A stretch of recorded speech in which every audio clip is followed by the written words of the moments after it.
stunting. I set the pace when I'm running. I always take what I want and I always give it 100. Don't need a bank, no I'm funded. Play the game like it's nothing. I'm always thankful for something. Don't take for granted, stay humble. Now wake up! It's time to look at the enemy. Look in the mirror if he is no friend to me. It's not working out. Hello, Miami. Thank you so much for watching 305 Sports Now. I am your host, Will, and it feels like forever since I've actually done an episode, okay? It feels like it's been a while. It's been like a couple of weeks. I know I've done the shorts and so on, but it's not the same thing, okay? That interacting with all of you here on 305 Sports Now. First things foremost, before I start, and one of those shorts that I filmed, that I uploaded and recorded, it was with a listener, Andy Batista, who is a police officer in Miami-Dade County. He recognized me over at the Vanderbilt Beach Hotel, which is an awesome hotel if you want to get away over there in Naples, Florida. He recognized me. I told him to jump on and do a short and give his perspective on the Canes. If you ever see me, guys, if you ever see me outside, you know, whether it's shopping in a grocery store or whether it's a mall, whatever it is, feel free to say hello. I'm pretty approachable and I like interacting with all of you. Like I've always told you, and I've always said this here on the air, I don't have a show if it's not for you, okay? You're the reason why I'm on over there, and I enjoy doing this, and I enjoy creating content for all of you in the Canes verse, Dolphins verse, or just the South Florida sports verse in general. Well, speaking of which, we've been doing a lot of talk about recruiting. We've been doing a lot of breakdowns. We've been a lot of breakdowns about the Miami Dolphins, whatever the case it be.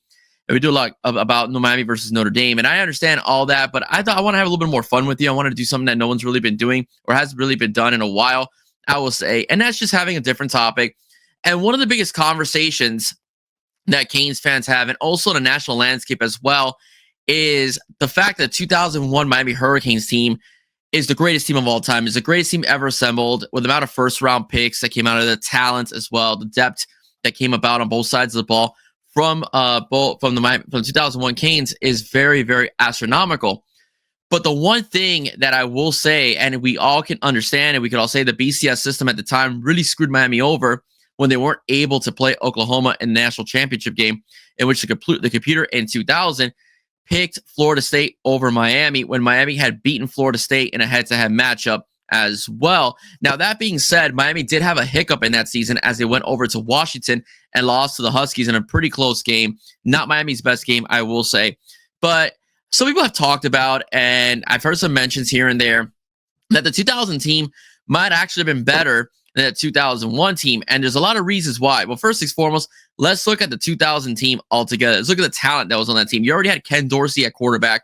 You had James Jackson at running back as well. You had Reggie Wayne and you had Santana Moss on the team, and a very young Andre Johnson as well. Okay, so that's also the conversation we've had. And then, of course, you had Dan Morgan, who was anchoring that defense at middle linebacker. So that's one of the narratives people have about, could this team really have been better than the 2001 team altogether? So let's break things down. So let's look at the 2000 Canes, all right? The 2000 Canes, statistically speaking, they were beasts, okay? They scored 42.6 points per game. They allowed opposing offenses 15.5 points per game, basically having the seventh best defense nationally overall altogether.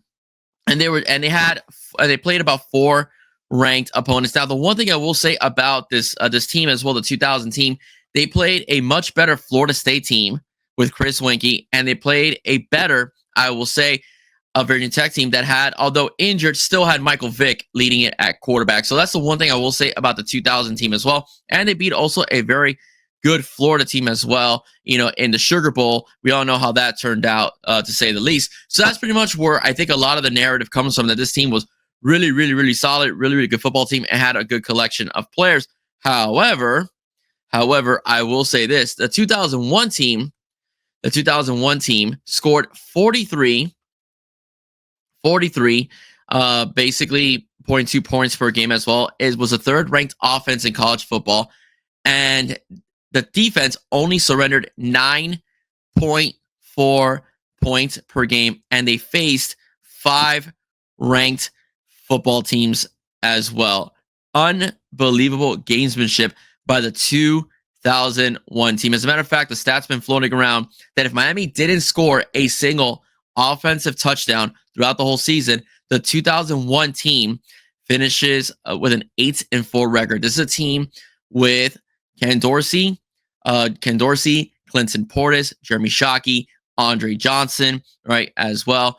A very, very stout offensive line, protecting Ken Dorsey, and a very good defensive line. And the anchor of that defense and middle linebacker was John Vilma. And of course, we all know Ed Reed at the back end as well, who was also part of the 2000 team as well. So I just got to say, this is a very nice comparison, to say the least, that we're making here on 305 Sports Now.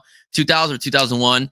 I will say this, though. I think a little bit, and a very, very minute, small attribute. You could say that on paper, the 2000 team had a little bit more talent. I will only say because you could put Reggie Wayne, obviously, over Daryl Jones. All right, Reggie Wayne over Daryl Jones, and you could put Santana Moss over Kevin Beard. You can make that as far as wide receiver talent goes. But I will say this, though. As far as the team goes, the 2001 football team was a much better football team based upon the numbers alone. Yes, they faced a much weaker Florida State team, but it was at Doak Campbell Stadium. Not a very easy place to play. So they played Chris Ricks, but nonetheless, they dominated that game against Florida State. Okay, that game against Virginia Tech has always been very difficult to play at Blacksburg for the Miami Hurricanes. It's a very difficult place to play. Virginia Tech is always very well coached, and Frank Beamer, especially at the time.